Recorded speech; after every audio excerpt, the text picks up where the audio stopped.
മാന്യ സദസ്സിന് വന്ദനം. ഇന്ന് ജൂൺ 19 വായനാ ദിനം. കേരളത്തിൽ ഗ്രന്ഥശാല പ്രസ്ഥാനത്തിന് തുടക്കം കുറിച്ച ശ്രീ പി.എൻ. പണിക്കരുടെ ജന്മദിനം വായനാ ദിനമായി ആചരിക്കുന്നത്. 1995 ജൂൺ 19 പി.എൻ. പണിക്കർ അന്തരിച്ചത്.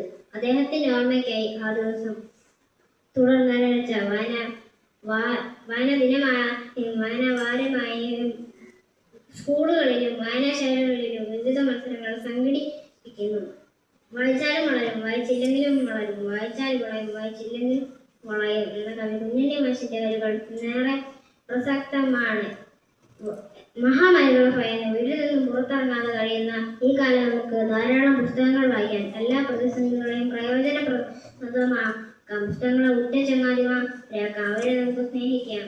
ഉറപ്പാണ്, ഉയർച്ചയുടെ വളവുകൾ കയറാൻ പുസ്തകങ്ങൾ നമുക്കൊരു മുതൽ കൂട്ടാണ്. വടിയെടുക്കാതെ താളി വഴി തുടങ്ങി പേപ്പർ വഴി മോണിറ്ററിൽ എത്തി നിൽക്കുന്നു ഇന്ന് വായന.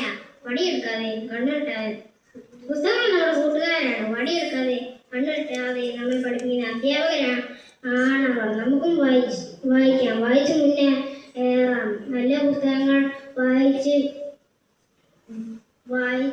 നമുക്ക് പിടിക്കാൻ നമുക്ക് ഓരോരുത്തർക്കും കഴിയട്ടെ എന്ന് ആശംസിച്ചുകൊണ്ട് നിർത്തുന്നു. നന്ദി, നമസ്കാരം.